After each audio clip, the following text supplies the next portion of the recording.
Another side of it that doesn't really get talked about at all was once we were able to get up to that area, look at the damage, and get ready to start restoration and get some of the sites up, especially cell phone, and getting the communication piece going. Because of hydroelectricity, we have power available. That piece doesn't get talked about, but that's a big piece. I mean, we had readily available power from our great hydroelectric system and a good grid.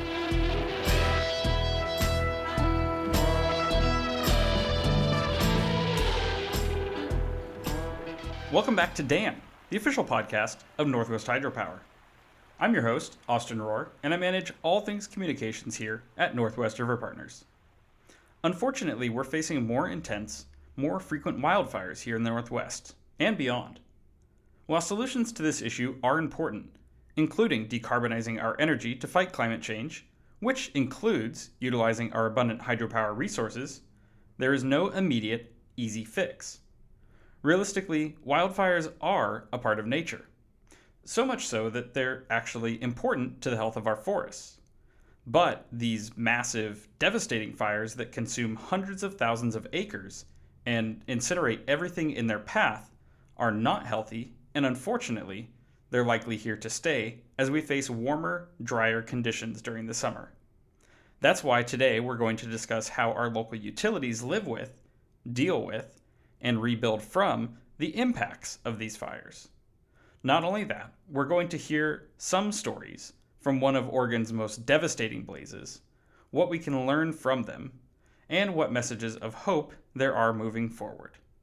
Joining me today to do just that is Billy Terry, the Chief Operations Officer at Consumers Power Incorporated, who was gracious enough to carve out some time for DAM. So Billy, on behalf of our listeners and myself, thanks for doing this. Thank you, Austin. I appreciate it. And thanks to Northwest River Partners for having me on. Absolutely. We're really excited to have you on to get to talk to you today.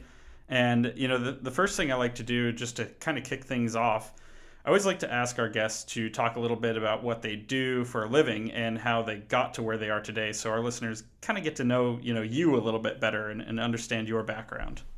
Yeah, well, my story is it's been utility related my whole life. My family came from the utility background. I actually grew up in California, in the mountains in Central California, and worked for Pacific Gas and Electric for 10 years. I've pretty much worked in the operations industry my whole life. So I started out as a groundman. My goal was always to try to, be a lineman. Worked through my apprenticeship, ended up running some crew, got a general foreman position, ran crews down in that area, had about 10 years experience in California. So wildfire was, something that we dealt with there. Started a family and wanted to get back to kind of a rural community and went to Fresno State for a while. So I knew Oregon State and I knew Corvallis area. We liked it. It seemed like a good fit. And that's where we wanted to raise our family, to try to get back to those small town roots. I've been at Consumers Power for 18 years now. I started as a lineman and then have worked my way up through to my recent position as a chief operating officer. So given that your background, you have that experience being in, like you said, kind of that Central California area, I mean, you're pretty familiar with, the risks of wildfire and having to deal with that. Yeah, I mean, I think so. I mean, we experienced, it's been a while since I was down there, and the wildfire footprint has definitely changed, right? And the climate, and then it's continuing to escalate. And so yes, I had experience. I worked fire restoration. I would say that it definitely was never a thought to the level that it is now, but it was something that we were familiar with, and we knew that during the summertime that we would be dealing with wildfires. Really in that capacity, when I was in California, it was more on the restoration side and getting power back. But we weren't seeing large communities, and we weren't seeing the destruction that like we are now. Right, right. And I imagine, the 18 plus years you described being up here in Oregon and in the Corvallis area, overall probably haven't had to deal with too much of that. No, actually, that was one of the nice things about when we came to Oregon was like, well, the trees are still green. There's plenty of water. look at the climate up here. That reminded me a lot of my childhood in California, in the Sierra Nevadas, and the change. And so, yeah, over the 18 years, it's changed tremendously. Um, currently, right now, we're tracking some weather that potentially could cause some red flag days, and we're looking at those things. And that was really unheard of. I mean, there's been times where it was still rain. We were still having rain in the Northwest this time of year. Yeah, yeah. I mean, usually it was always kind of a rule of thumb, like after July 4th, you kind of don't worry about it, which this will come out after July 4th, but we're coming up on that as of the time of recording, and yeah, it was like, well, we might be out of the woods on rain once we get past that holiday. Yeah, absolutely. I mean, there were a lot of disappointing Memorial Days and holidays like that, when we first moved here, because that you never knew, and you were always prepared. You had a rain jacket, and look at this the spring that we've had. I mean, we had a great winter, right? There was a lot of snowpack. It was cold, but I mean, we track weather pretty closely here. Really, we haven't seen significant rain besides one day since late April, and that's kind of unheard of. No, it really is, and I think I almost feel fortunate right now this time of year because the last 2 years we've had those heat dome events that have happened right around this time of year. So I'm almost looking at the forecast now more of a, not so much like, oh man, where's the rain, but like, oh, thank goodness it's not 100 degrees. Yeah, absolutely. And one of the things that I really track and look at, and even just at my home, is it seems that to me that we're seeing, besides just the weather and the dry, we're seeing a lot more breezy conditions. And that plays a big part, besides just for the utility just outages, but as far as drying the climate, the conditions out, in our power lines, in the forest, with that breeze and the consistent heat with no rain, that kind of doubles down on the impact. Yeah, it almost has like a convection oven effect in a way. Um, and I, speaking personally, where I'm at, I'm kind of subject to the gorge, right? So, a lot of wind is not unusual for me there, but it's interesting to hear that, that's also taking place elsewhere. Yeah, absolutely. In the gorge, yeah, winds. That's an everyday event. That's not uncommon. But we're seeing just steadier, breezy conditions daily. And I think some of it has to do with obviously the heat and the convection. But those are all things that have definitely changed the climate and what we look at in the Willamette Valley, especially. So, something I want to ask you, a lot of what we're going to talk about on today's podcast is going to be kind of your more recent firsthand experience and your experience as well as your utilities experience there at consumers. But you mentioned, kind of getting your career start as, being on the ground, being a lineman, and doing that in the California area. So, do you have any kind of experience, like you touched on maybe a little bit of having to go out and deal with repairs and restorations as a result of fire damage, and kind of what does that look like for you? That was something that we definitely experienced. And as a foreman at Pacific Gas and Electric, which there, Consumers Power, we have a large cooperative footprint, but Pacific Gas and Electric is, that's a whole nother animal. So a huge area, right? And they have all the terrain.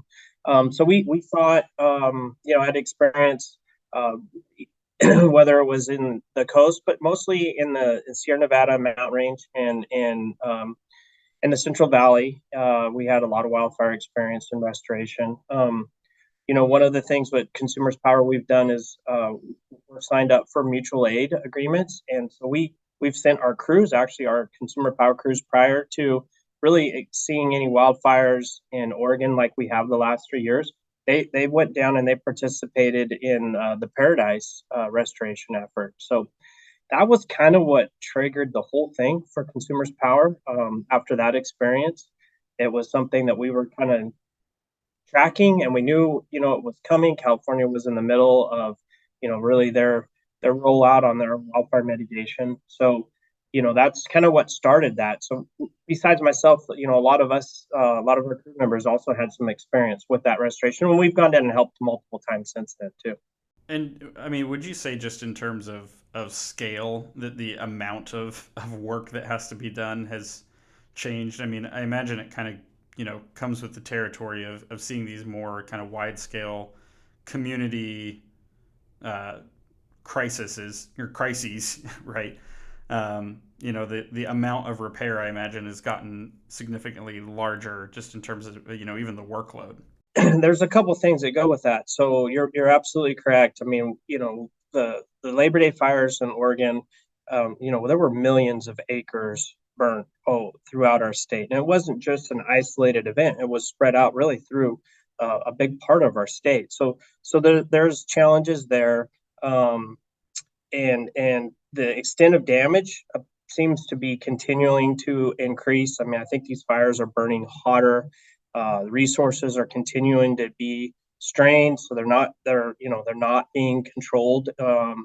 And efforts to put the fires out are a lot more challenging.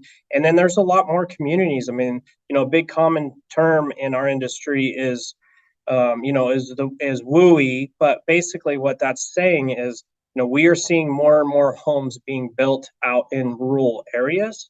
So just that alone inherently is going to increase the impact on the restoration, the challenges. We're in past times, large farms out in the middle and a few homes, but now we're seeing small communities pop up within these very rural and remote and challenging areas to serve. So, those kind of challenges make it very difficult, and definitely the footprint larger, and the restoration effort just has to be greater. Going back to kind of, or I guess kind of tying it all into crises, coming from the communications background, there's a lot of talk that goes on with regard to crisis communication plans. And, here at our organization, we don't necessarily have kind of the same needs as, say, a utility would with communications, both internally and externally. But, it's this idea from what I can gather of, hearing everyone else in this industry talking about it that, you try to prepare for the absolute worst case scenarios and have everything ready to go. But in my relatively short career experience, these things seem like they're seldom dusted off and having to be put to use. Is it pretty typical for a utility to have plans in place when it comes to the worst case scenario with like wildfire, for example? Is there something that you guys have ready to go to just kind of jump into action and say, here's the plan, this is what we're going to do in response? Yeah, I mean, I think that was a really fair statement to say, as far as like communication and all of those pieces with it. Um, I, in past times, when we always had plans, but like inherently as a utility, that's our job, like to keep the lights on, get the power back on. We especially in the line side of it, we get excited when weather events are coming. This is our time to shine, right? Well, this is what we're going to do. But with the changes and the need for information, and the amount of communication involved in today's expectations, really, these are expectations from our members, from the public, from everybody, right? Public information officers, emergency management. Yeah, well, I mean, I would say we've like full scaled revamped our programs. And probably, really, there's been a huge emphasis the last 3 or 4 years. And a funny thing that I like to tell everybody is, you know, we used to do winter preparedness work all the time. Okay, we're getting ready for storm season. Let's like you said, dust off our emergency preparedness plan. Let's kind of work through it, make sure we have all the new people and the new things in place. But we do 10 times the amount of preparation now for wildfire mitigation than we do for winter. I mean, it's almost a complete reversal 180. In fact, we just completed last week where we completed 2 tabletop exercises, kind of working through our wildfire plan. Small scale red flag warning up in the San Am Canyon, and then we did a full wide system event, much like we saw in the Labor Day fires. And we worked through that, and we have dedicated liaisons to work in communication centers all kinds of roles within the utility. I mean, this touches every piece of our business now, and we're working with all the different business units. But these were things in the past that, yeah, we did, but never to the level. And we continue to try to refine and improve. I mean, this is a continual improvement process, and it's not going to go away. We just have to embrace it, lean into it, and continue to get better. And if you don't mind me asking, I mean, just for my own personal curiosity, and maybe some of those that will be listening to this as well, what came first exactly? I mean, was it a matter of, hey, we see the writing on the wall, we better get ahead of this now? Or was it kind of like, in response to maybe a fire situation that was going on that, okay, we need to be more prepared moving forward because this seems like it's becoming a trend? I think it was a little bit of both of those things. I think is, public power, our job is to, whether you're a co-op or a PD, is to serve our members, right? That's like the core of our business value. So there's always that obligation. Like we always feel like we need to do the right thing by our members. So that was part of it. I think the tracking what was going on in California, looking at the devastation, seeing those things. We were working with PUC in Oregon, watching California closely, seeing those things. I had a conversation with our general manager after Paradise, and I said, "Hey, I think this is something that we want to be in front of. Like, we need to do this. It's coming, so let's be prepared. Let's help be the driver, and get this going." And really in 2019, we implemented our first wildfire mitigation plan. We didn't have a lot to base it off of, so I mean, it was a lot of I reviewed a lot of the utilities because we just didn't have the historical knowledge that they did in California, and we definitely didn't have any rulemaking in the state at that time. And so we kind of just looked at a bunch of utilities and said, okay, well, what will work for us? Like, what can we do and to get prepared for this year? And we came up with a plan, and it was like a 5-page document. You fast forward now, I think we just submitted our plan to the PUC a little while ago, and it's like 65, 70-page document. And, we're looking at risk matrix. We're looking at all kinds of things that were really never considered, when we started, but we knew we had to do it, and we knew we had to do it for multiple reasons. But, the most important is we just wanted to be prepared and to do our job as a utility, which was, keep the lights on, keep our members safe, and provide the best service we can. And do you feel that the other utilities in your area, the other Oregon utilities and things like that, that other people have jumped on board with that as well? I mean, does it seem to be kind of a region-wide thing that everyone's working towards, or do you feel like, maybe just given your position being kind of a larger service territory there, that you've kind of taken more of a lead on this and trying to bring others along? No, I mean, I think initially we probably kind of took the lead on it, and then in public power piece, just because of, like you said, we serve from the coast to the Cascades. We have 3,500 miles, really diverse terrain, and we had seen fires in our system, but like small containable 40-acre fires, those kind of things. So I feel like at that time we were probably one of the leaders. But as right now, there's so much collaboration within the state, whether it's the IOUs, public powers. We're public power. PUC has been great. We've all worked together. There's OEC, which is just, it's a working group with all the utilities, and actually a lot of other people participate in that, emergency managers. We had a conference this week on public safety power shutoffs and in preparation of that. And these work groups, have been they've been in existence for a couple of years, and they've been really helpful for other utilities too that maybe didn't have the resources that we did. And I know through ORECA, it's we're very active, and I think at this point all utilities have they have some form of a mitigation, but it's also a state requirement, so we have to turn them in. And we're all collaboratively working together really well on these plans and what we can do. Well, I certainly think that's encouraging, at least on as far as Oregon residents who are listening to this. It's definitely something that you want to hear is going on, right? It's reassuring that everyone's kind of working on the same page, and it's good to have plans in place for sure. Going back to kind of when this really took off, I mean, tell me a bit about these fires. I know initially, for setting up this conversation today, we had really been thinking about the destruction that happened around Detroit Lake in 2020, which was the result of, I believe, three separate fires. There was the Beachie Creek, the Lion's Head, and then like P515. But after looking at your service territory, I'm under the impression that you were at least impacted by maybe the Echo Mountain fire as well, which was out towards the coast in Lincoln City, and possibly some others as well during that time. Yeah, so the Labor Day fires, you hit it. I mean, the Santiam Canyon, it depends on which fire map you look at, but essentially, you know, this whole Santiam Canyon was pretty much on fire at some point in our service territory.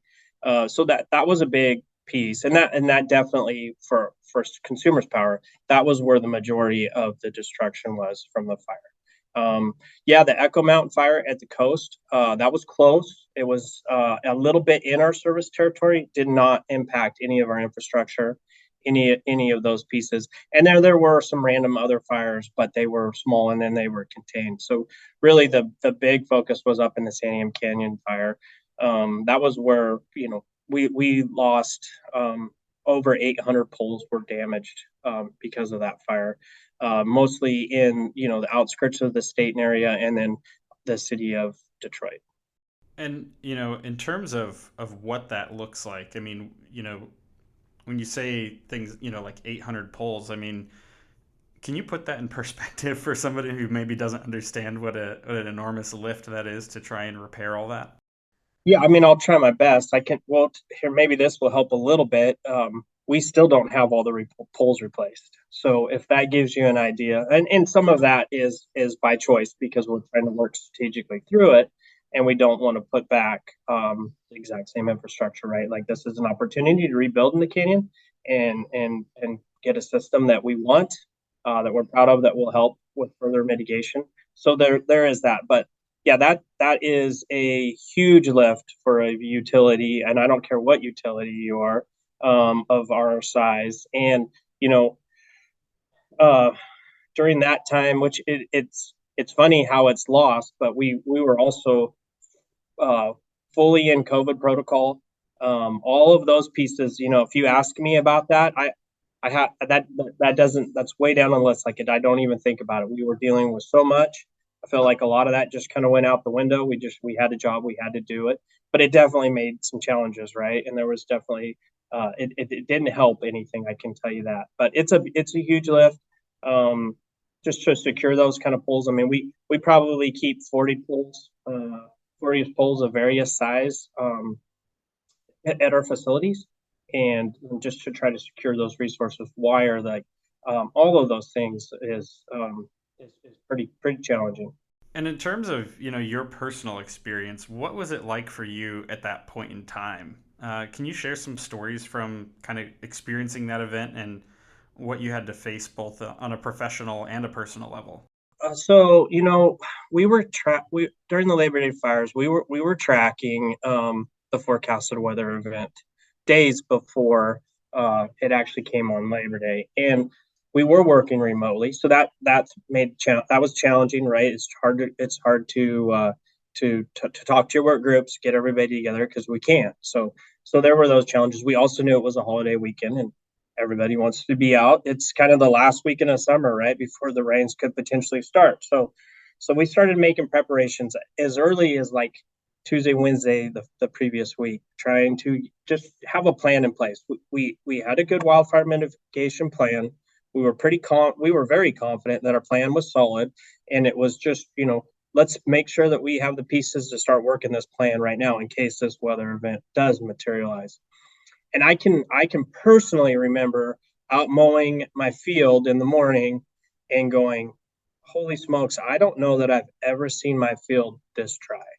And if this wind happens from the east, because historically east winds, whether it's winter or summer, they seem to cause a lot more damage to our system, and we see our outage numbers go way, way, way up. And so you're thinking, if the winds really happen like this, like they say, and as dry as it is, this is going to be a big event.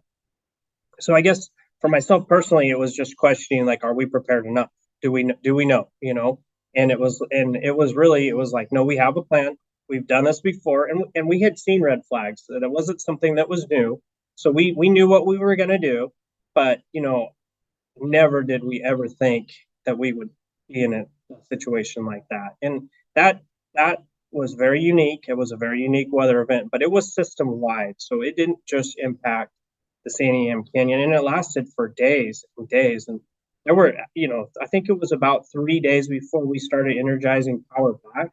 And even then, the conditions were so dry and the smoke was so bad and the wind was still blowing. That was challenging times. And we know that our members in those rural areas, they need electricity. We're very well of what they need. And that's a tough balancing act, and that's a tough decision, is when to make the decision to turn it back on or turn it off, right? Either way. And you're trying to work all of these things and do what's right for the membership in the community. And that's something that I did want to ask you about as well. The trend of preemptively shutting off power during dry, windy conditions, that's something that, more and more utilities are having to do, just across the West Coast. Um, you know, for you, was that kind of a thing of like, well, we know that this is what we need to do, and it was already in place? I mean, when did that kind of start becoming a thing that you really had to seriously consider there? I mean, it was talked about and really in our 2019 plan, when we first started it, and we knew it was public safety power shutoffs were not new. They were absolutely new to the Northwest, but they were not new. We had seen it in California. Um, but we really, it was like, yeah, that's an option, but that's really not going to happen for us. Like, we felt like we had protocols and protection in place, and that would keep the power on. Or if there was something that took the lines out, if we did lose a tree, it's going to open up fast enough. We're not going to start a fire. So that was kind of what we talked about. And Labor Day was one of those times where, I think if we knew what we know now, uh, I think consumers' power for what we did, we worked our plan. We were confident in what we did, and that was proven. We didn't start any fires in our power lines, but I think the public safety power shut off on the footprint that we're looking at now. I mean, that is absolutely in our plans. That I'm confident to say that we will probably be initiating our first public safety power shutoffs this summer.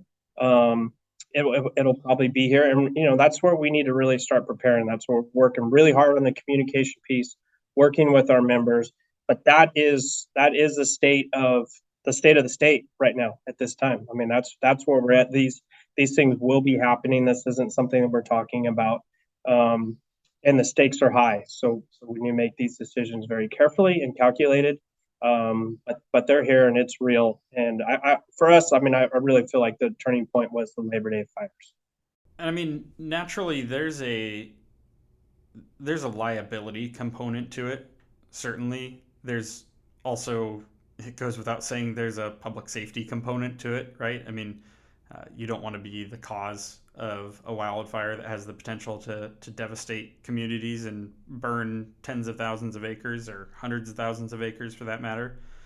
But could you maybe elaborate on why specifically it's a necessity to do these shutoffs? I mean, what is it that um, creates an issue when you start talking about these windy, dry conditions and having active power lines? Because I think maybe people have a general understanding of it, but they might not have they might not really understand what exactly is taking place there that requires power lines to be shut off like that. Yeah. So um, that's yes, there's a liability piece of it for a utility. I mean, it's a kind of a can't win situation, quite honestly, right? I mean, there's a liability for having the power turned off.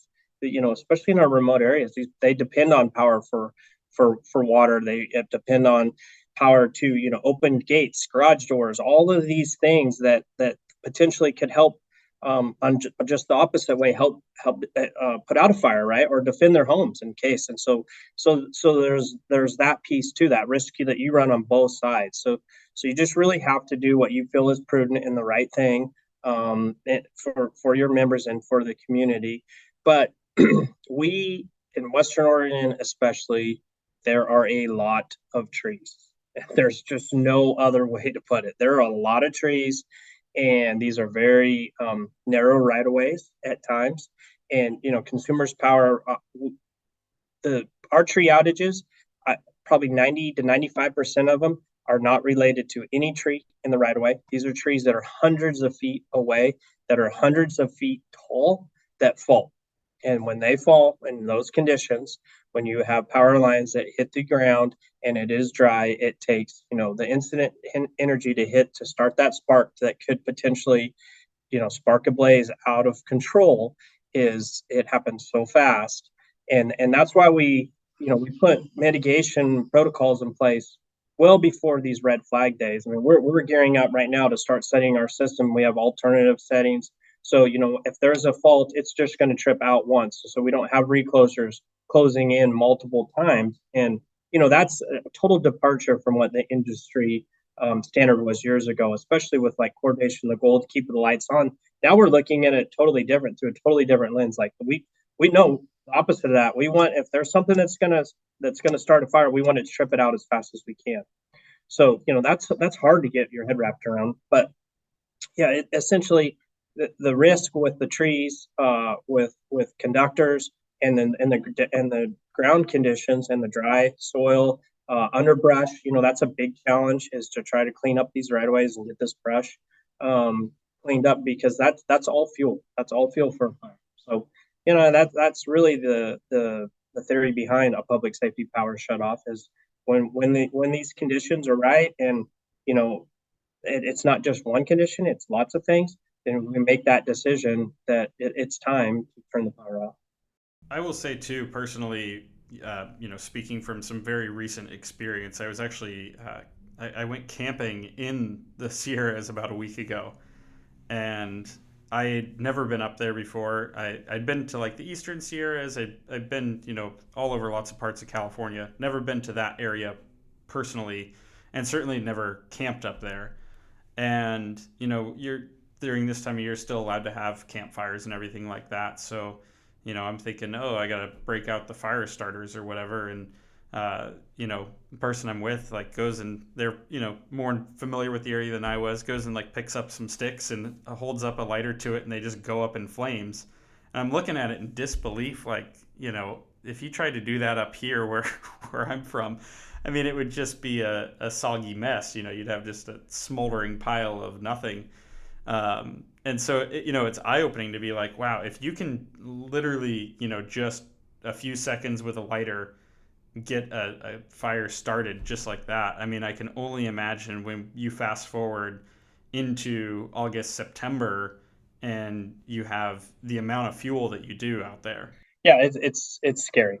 That's what it is. And these are things that we didn't really consider just as the public. I mean, look at the fire restrictions, like you just said. You could still have fires, right? Like, I don't, as a kid growing up, what did that mean? We could do whatever we wanted to, but now it's different. And I think the state as a whole, we've learned a lot. And it's recognizable through whether it's work groups, community action groups, all of those things, that you're absolutely correct, that um, as the climate continues to change, as we're seeing different weather patterns, our the force, and as we know it, is not the same. And it's absolutely one of those things where, yeah, I mean, you can feel pretty confident about starting a fire pretty much anywhere now, come August, September, which was not the case. So, speaking of that, we talk a lot about hydropower, obviously being a hydropower organization and having a podcast called Dam. And, we talk about the ability for hydro to help decarbonize, to help fight climate change, things like that. But that particular point really doesn't address a fire as it's happening. Uh, on the other hand, I do recall, for example, like a story of someone actually taking refuge inside of Detroit Dam during the midst of the wildfire. So, in some ways, it's like I don't think it's fair to say that hydro is useless when a fire is actively happening either. Uh, do you have any examples of maybe how local dams in the area were able to play a role in the fires and help with the efforts to stop and subdue it? Yeah, so I heard that same story. I believe that there were some Army Corps engineer personnel that did take shelter because they couldn't leave, right? But we so I do have a couple examples and some things, when they were trying to evacuate the town of Detroit, the people that were left they were trapped. They couldn't get out. They definitely couldn't head west. It was on fire way farther down the canyon, and it was impassable. And as the fire was coming east over, they were trapped, and they took refuge at the boat launch at the lake because it was safe. I also know a story of some of the first responder smoke jumpers. I believe there were smoke jumpers that were working that fire, and they set a backburn to protect our substation, Forest Service building. They took refuge under the Brighton Bush Bridge, and he told me they rode it out that night. And if the lake wasn't there, um, who knows what would happen? Which those guys were awesome. They were great. They were up there. I mean, we were some of the first into that area to try to see what was happening, and here they come walking out of the woods with a chainsaw and black from head to toe, and they took refuge there. Obviously, lakes in general, right? Anytime there's water, that helps with fire suppression. They're able to dip out, especially with the air helicopters.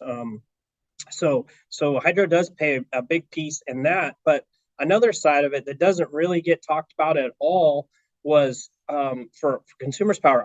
Our power comes from Bonneville from hydro through there, and once we were able to get up to that area and look at that, look at the damage, and get ready to start restoration and get some of the sites up, especially cell phone, and getting the communication piece going.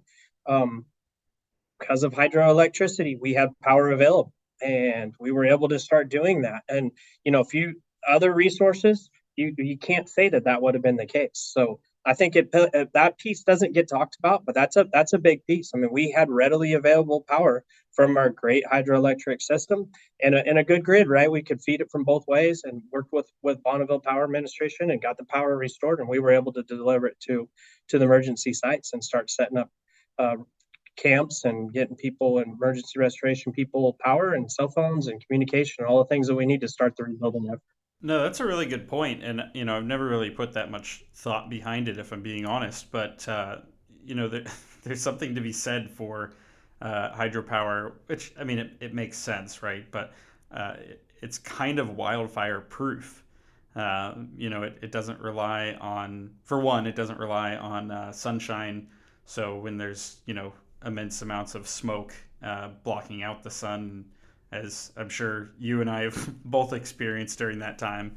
You're not worrying about that. But there is also just the simple fact that it's really hard to catch a reservoir and a dam on fire and burn them in the middle of, even something that intense, which, I don't know, could be the same said for the same for other resources. I shudder to think of what, something like natural gas would look like if it were to burn up in a wildfire. But yeah, no, it's a really interesting point that you make. Yeah, it's important, I think, for the listeners to know that besides the many benefits that we talked about hydroelectricity, there's these other ones that we've never even considered. But yeah, the the lake and the dam and everything around it's gone, but they're absolutely, it's fine. And our system, we're fortunate to have pretty robust hydro system in the Northwest, and that's one of those pieces that I don't think really got any attention, but it's pretty important to mention. No, certainly. Something too, it does speak to the value of having a diversity of resources, which, you know, typically when we're talking about that, we're talking about, having wind, solar. We've talked about some different things with nuclear, hydrogen, pump storage, all kinds of different technologies on the podcast. But um, yeah, as far as kind of the inverse goes, it's like if people want to see all hydropower go away, well, it's really good that we have at least something that we know we can count on when it comes to a situation like that. Yeah, I think that's the old additive, don't put all your eggs in one basket, right? So like you want to have diversity, that's great. And I think there's a lot of emerging technologies, and it's going to continue to grow, but you still need that heart, that backbone, and that's really where the hydroelectric system comes in. So let me ask you, at some point the fire is all kind of reduced to nothing but smoke and ash, and the attention from outside of those impacted communities is sort of moving on as the next stories are developing and whatnot, and the smoke clears from elsewhere in the Northwest. But what happens next? What are the first steps for your area when it comes to the rebuilding process after all this? That's a great question. I mean, I feel like what happens next is tomorrow, next week, we're still in it, right? We're going to be it's going to be years to do it, but for us, it was really once the smoke cleared, once we were able to go back into the area, it was we just kind of had to take an assessment. Um, Again, I think naturally we just you want to jump in and you want to just start getting power lines, setting poles, getting power back restored. But really, we kind of took a step back and we looked at it and we're like, well, what is there to build to? So let's just talk about that first, and what did make it. And there were things that made it, and we lost there was about a fifth of our meters that homes in Detroit that survived. So about 400 accounts we lost. There was nothing left, but there were cell towers. There were, the market made it. So we kind of looked at a different approach, and we also looked at it as an opportunity. Why this was tragic and this was horrible, but there's an opportunity here to rebuild. I mean, we had a system that we had inherited, from years ago. That what that was not consumer power initially, right? And so a lot of poles didn't even have consumer power emblems on them. So it was like, well, here's an opportunity. Let's build a system. We got to meet the needs. We got to get the power back on. And what we really did is approach those as kind of temporary repairs, and we worked with FEMA, and we had some great FEMA help through the whole piece of it. I mean, FEMA was here really, and we were very, very fortunate to have some great help from FEMA. And we looked at those as temporary repairs, and to meet the needs to get people power, get them back. A lot of trailers, RVs were being put back in there, and start building that in. But then look at long term and set your goals for building a system that's hardened, with mitigation built in it, and that's kind of where we're at with the process now. We're working through that. We've completed. We had 8 mitigation projects that came from the San Canyon. We've completed two totally completed. We're in phases on the rest of them, with the last one getting ready to kick off spring of 2024. So I think it'll be probably 2 more years. We're looking at 2 to 3 more years, but then it's not an opportunity to have a hardened. A lot of it was underground. We're putting a lot of undergrounding back. In some of the really challenging areas, we're putting what we call in the industry tree wire. So this is an insulated wire. So it's kind of like the next best for underground because of just the challenges of trying to put it underground. But yeah, and we just work the plan, work through it. It's slow, it's painful, and I know there's a lot of just the rebuilding in general is been what I would feel like is slow, but if you compare it to other places, and it's actually been an amazing accomplishment what's happened up in the canyon, from the homes that are going in. I don't know if you've had the opportunity to drive through Detroit, but the town itself and the homes and the rebuilding, I mean, that's really something that the community can be proud of.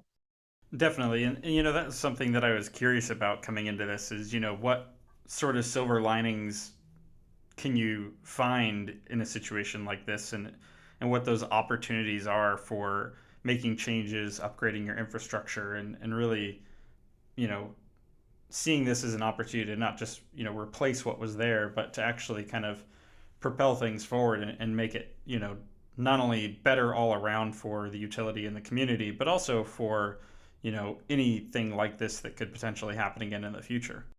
Yeah, and I think with any challenge or any disaster, any of those things, you have to look at it like that. Like, okay, yeah, this is horrible, but what can we do? And find, like you said, the silver lining out of it. And that was kind of our goal from day one. We've had great partnership with county and the city of Detroit, and there's been a lot of collaboration with that piece. And when this gets done and the system's rebuilt in that area, that's going to be one of the most reliable pieces on our system, which was the exact opposite before. That's one of the farthest away that we serve and the most challenging, right? That's where we see the most snow in the wintertime, very hard to access. So, I mean, if there's a silver lining for that piece of it, I think, the town of and the community in Detroit will have a really reliable electric service, something that they can be proud of, and they're going to continue to rebuild that town, and it's going to be a hardened town. It's going to be, it doesn't mean that it's not we won't see wildfires there again, but I think the level of damage, I'm positive, will be significantly less because of that, because of the mitigation pieces, whether it's residents through homes rebuilding or our system, and even the communication infrastructure, all of those things, that's all being addressed with the rebuilding piece. No, that's certainly encouraging. And, I imagine that this was a fairly costly thing to take on, but as you mentioned, there was some FEMA funds and things like that. Overall, where does the funding come from when it comes to this? I mean, where do you find the resources to address a situation? Is it more from some of those disaster funds, or does it come from elsewhere?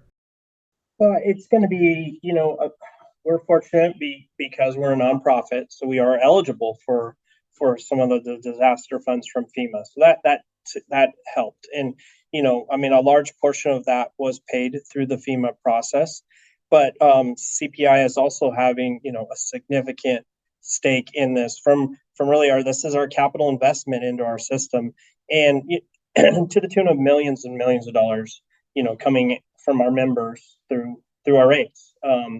So it's a long term investment, and when we sat down and we talked about it, it's one of those investments that it's hard to pencil. If you think of it just dollar and cents, for the investment for 500 meters in a community, but you have to look at like avoided costs. Like we to discuss, that's a very difficult area to serve. There's a lot of trees. We have a lot of expense in serving that area, and with the mitigation efforts, there's just those avoided costs alone of just trying to keep the lights on up there, and rolling trucks and crews and tree crews, and then that's not counting a big winter storm or the next natural disaster and those pieces. So that's it's something that we'll be paying for a very long time. But that's okay because it's a good thing for our system. And as far as the challenges go, looking beyond just the costs, were there some specific things that you had to address when it came to replacing all that infrastructure and being able to provide power to that area and to those customers? Yeah, I mean, there's a lot of challenges, and anytime that you're looking at rebuilding a system, I mean, that's basically a complete re-engineer, redesign, new easements, all of those challenges, and then given a wildfire went through there, there's a lot there was a lot of challenges with that. But one of the biggest ones, and this is not just wildfire related, but it's kind of a utility issue, is just supply chain in general. Like, we can't get the material and the parts that we need, and we're seeing lead times of years. And when we talk about costs, unfortunately, some of the expenses that we budgeted in for material that we historically could get within weeks, no big deal.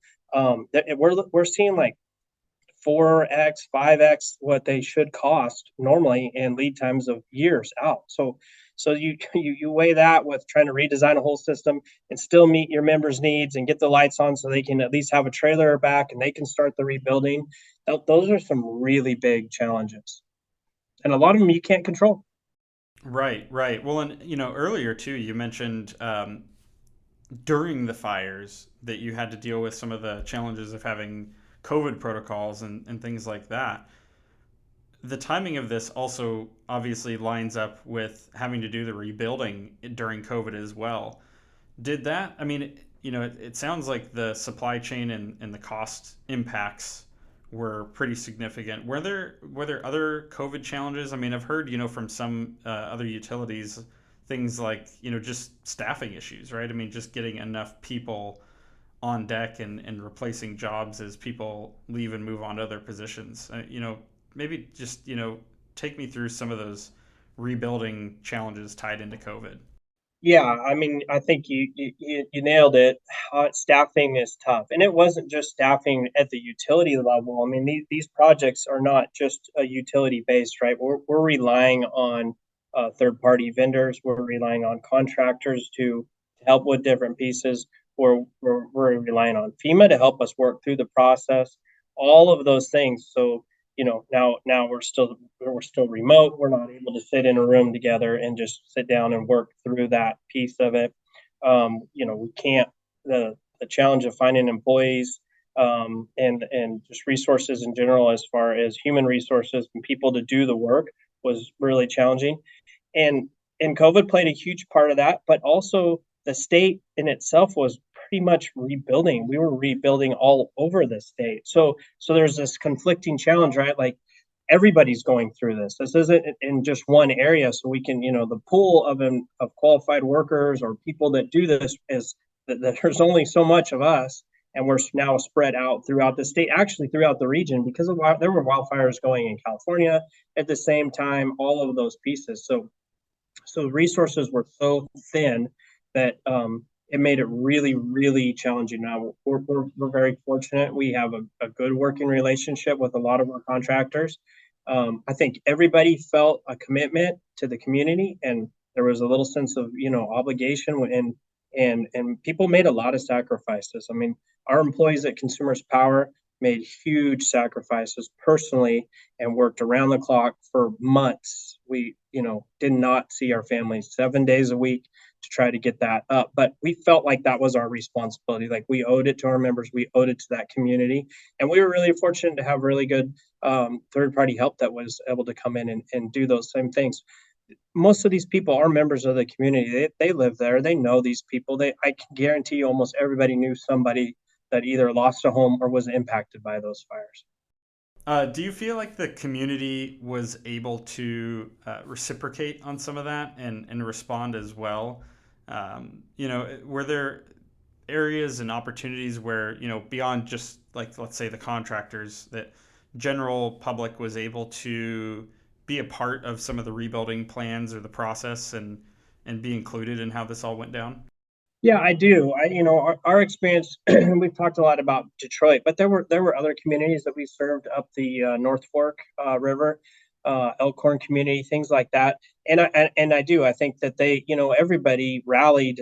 There's nothing like a disaster to get everybody to rally together, right? And so we saw some. We've had really nothing but positive dialogue with our members, with groups that were formed, community groups, and special interest groups, any of those pieces that all wanted to help contribute to that piece. And I think there were a lot of common goals, and a lot of it was, let's rebuild, but let's not just put back what we have. Let's take this opportunity to build it back. So we worked a lot with Detroit. City council. I know a lot of the city council members by name now, which I couldn't name a city council member prior to those wildfires. We go up probably quarterly. We've set an office up there. We were, putting out flyers, information, and it had people staffing, things like that we never had considered. And the community was supportive. They were happy to see, the power being turned back on. They were happy just to see a presence in the rebuilding. I think really that just kind of provided that sense of it. It's going to be okay, and let's just start through it. Let's start the process, starting going. So touching on that community aspect as well, something that's come up, throughout this podcast is mentions of what happened in Paradise, and As I mentioned to you, and I think I've said on some other episodes here as well, I took a trip down there recently. I was in California for a bit, and I actually stayed with some folks who live in Paradise and who've owned a home there uh, prior to, during, and now after the fire and the devastation there. And we're really, quite frankly, lucky that they weren't personally impacted by what happened, even though even their neighbors all around them were. But going down there and seeing that firsthand, there's a lot of rebuilding that has been done, and at the same time, there's this kind of sea of orange cones with all the work that's still taking place. Despite that, their population really is still significantly smaller than what it was before. I think the numbers that I heard, and I somebody will have to fact check this, but it might have been like 28,000 before, and now it's up to 9,000. And it's the fastest growing town in California, but it's still nowhere near what it was. And it's possible it might not ever come back. Has anything like that been experienced similarly in terms of some of the communities that were impacted in your service territory? And does that create unique challenges when you're talking about maybe not having the people return back to the area after the fire? Yeah, I personally had family members that lost a home in Paradise from the fires, and they did move back. They're gone, and I don't think they ever will. And that was home. That was home to them. So yeah, I do know what you're saying. So on the other side, the flip side, I would say in the Sandy M Canyon, the rebuilding effort has been amazing. A lot of that is due to Marion County's willingness to, you know, open up the code book and let people start rebuilding and doing that piece. I can speak for Detroit. Our meter count is currently about what it was pre-fire, which is amazing in 2.5 years time. But there are spots, especially up the North Fork River, where there were small little pocket communities, and maybe we've seen three houses back where there was 20 or 30, and we're not seeing anything happen, and we really haven't had contact with those people. So I think there's going to be a little of that for sure. But I think that this was a really neat piece when we kind of discussed it earlier with the community and with our government officials really rallying around that kind of resource of the lake and that area, and allowing for the rebuilding efforts to take place. And so I spend a lot of time up in the canyon, and every time I go up there I see something new, a new home being started or a new home being completed. And when you talk silver lining, that's pretty neat. But yeah, there are challenges with both sides of it. There's challenges with building the power back to maybe one or two houses. Does that make really sense? We still have to serve them, but we had a community there, and now they're not there. But there's always that potential, so you got to work that into your design. And then there's challenges when there's this great rebuilding effort that is going on, to try to keep up with the rebuild. Like, you, as a utility, we don't want to be the one that's hindering the community, right? So we want to do our piece and we want to help with that rebuilding, but we kind of hit on all the other challenges with supply chain and resources and all of those things. So those there's while those are great challenges, those are definitely our ones that we face. Well, it sounds like overall, at least, you can kind of look at this as, given the situation, given what took place, it has been a success story, at least in terms of kind of getting things back to maybe not the way they were, but, getting things back to a place where there's some sense of normalcy, and, the community can rebuild, and also, too, at the same time, with those silver linings you mentioned, in a lot of ways make improvements, and kind of almost be a better version of itself in some ways. Yeah, absolutely. I mean, I think the buzz around the town of Detroit and what the future looks like is it's pretty amazing. It's contagious almost when you're up there and you see what's going on. You go up on a weekend and see the amount of people around town, and what the community is looking like. I mean, that part is pretty amazing. This whole thing was tragic, and I'm not taking away any of that. And I know lots of people lost a lot of stuff that they will never get back and forever change their life, right?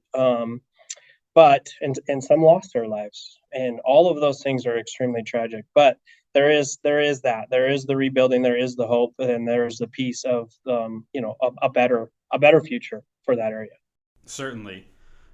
As far as, having been through this firsthand now, do you have some major lessons and takeaways that you've personally had as a result of this experience?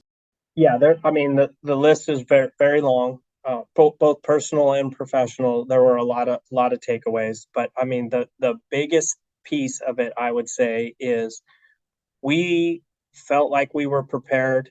Um, I feel like for the time we were, and we were proud of the work that we've done, but the level of preparation, the thoughts of things like contractors that you would never use. I mean, we ended up having to get contractors that were tree falling logging full blown logging operations. As a utility, that was nothing. We never considered, like, we have our utility right away crews, we do our deal, and we maintain our power lines, and that's what we do.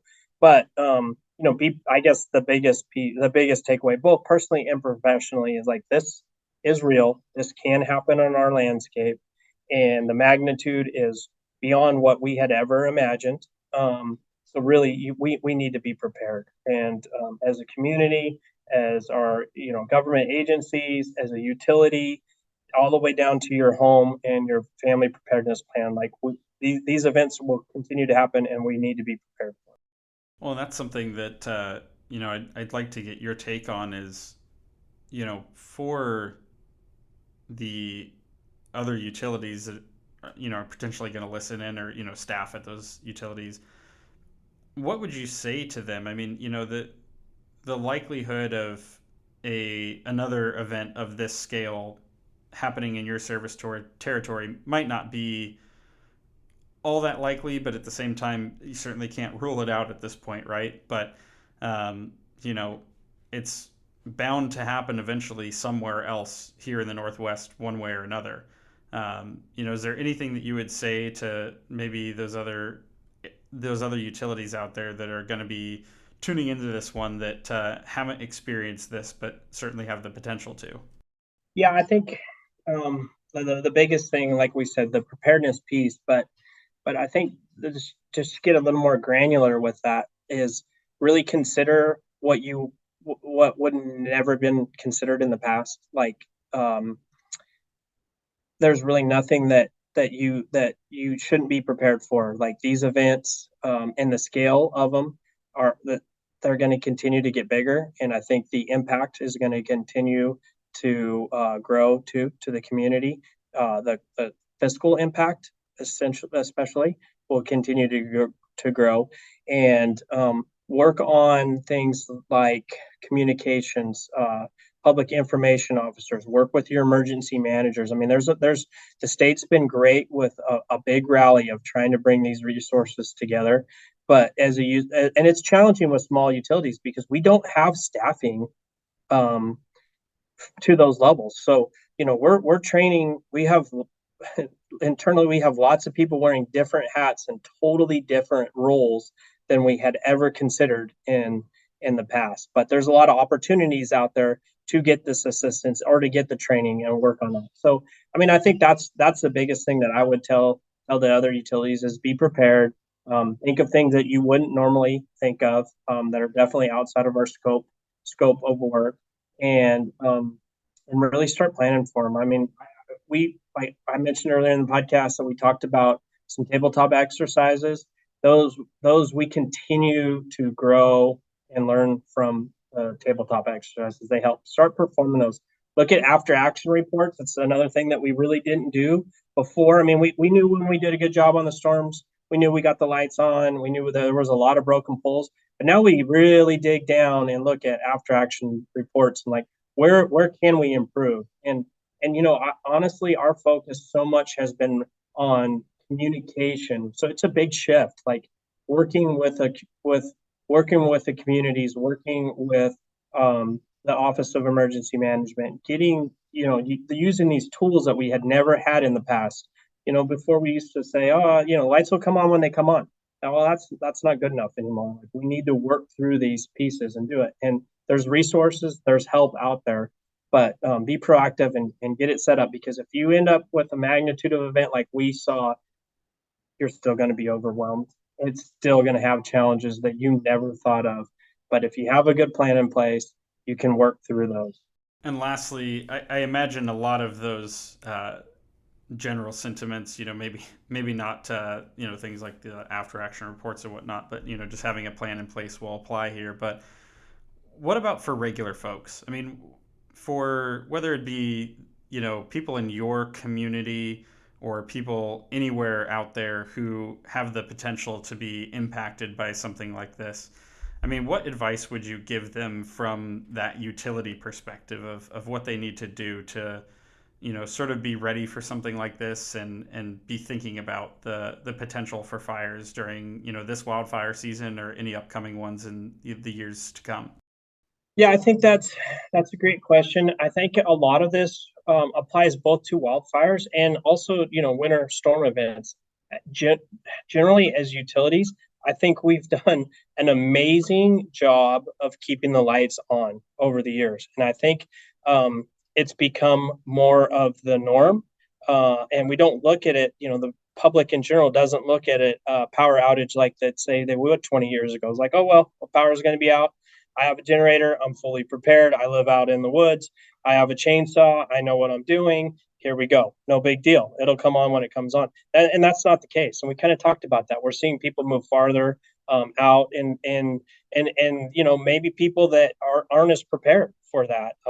And as we see, the shift to EV vehicles, I mean, there's different challenges than we faced for people in the past. I mean, to get out, if we had to, like, a ready, set, go, and you got to go, if people have EV vehicles and all those things, they need to be prepared and start thinking about that. But, the biggest piece is that I would suggest to anybody out there is, one, have a plan on what you're going to do and how you're going to get out or stay, but make sure that you're prepared, and that and think through the pieces that all of electricity provide, and the comforts and the things that you need. How is that going to impact your well water? How is that going to impact a lot of things?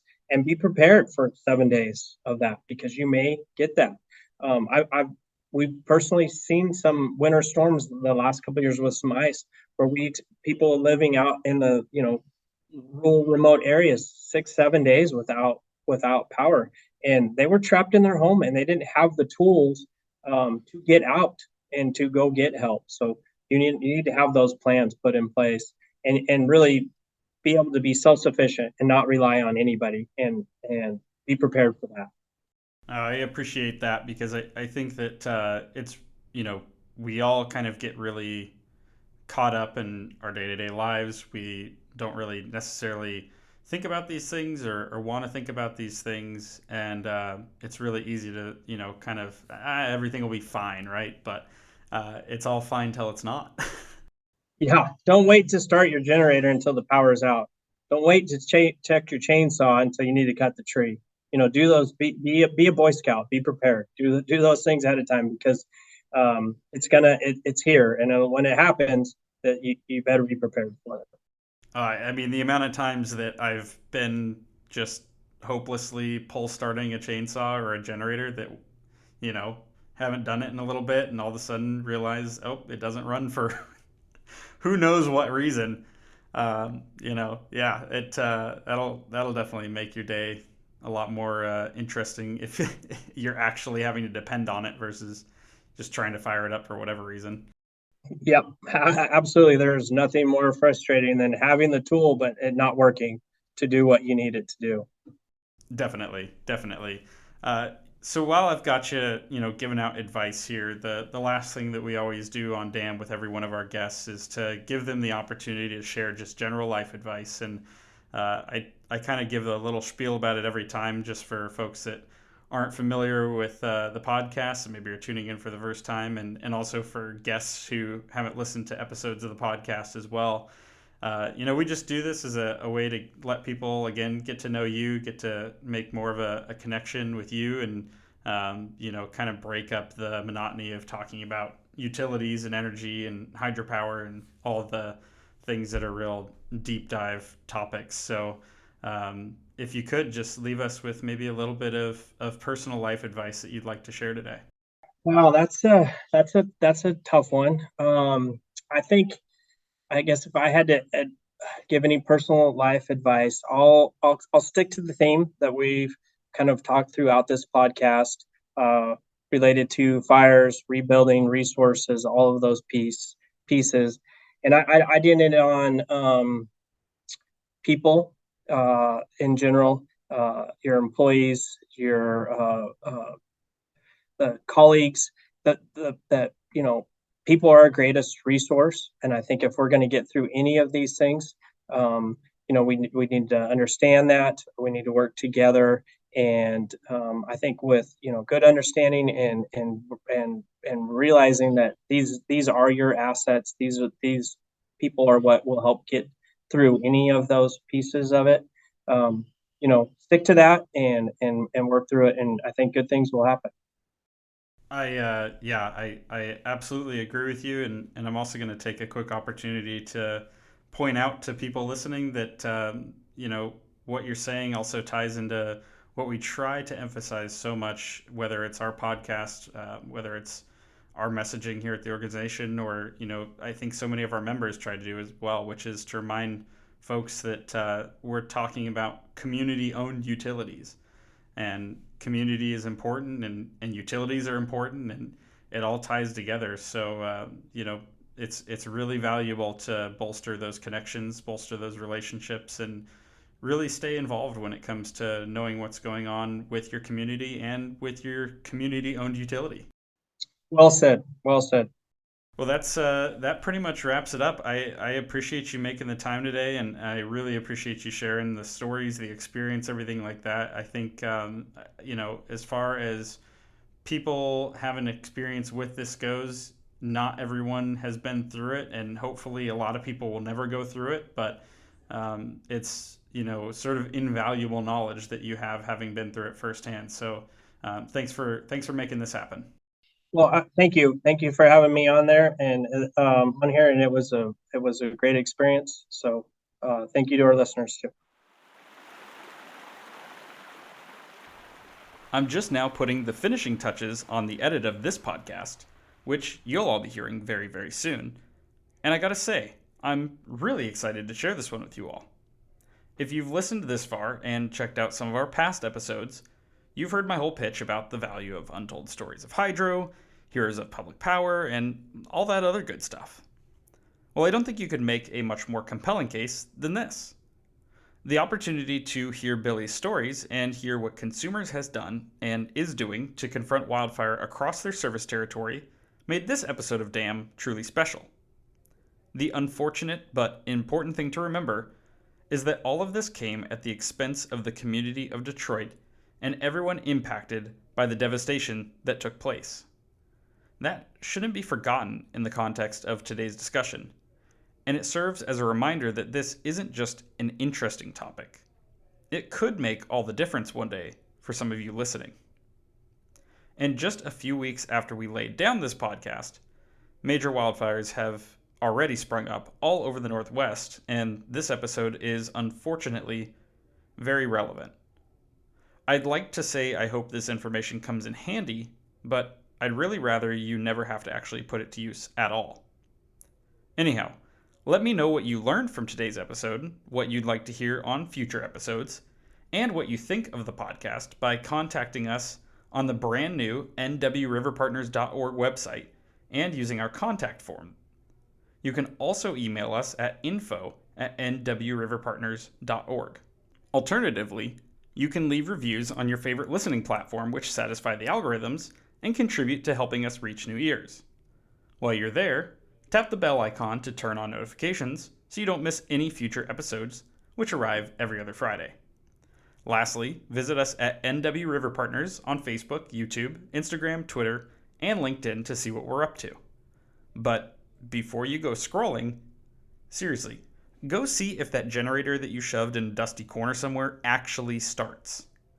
All right, until next time, see ya, and stay safe.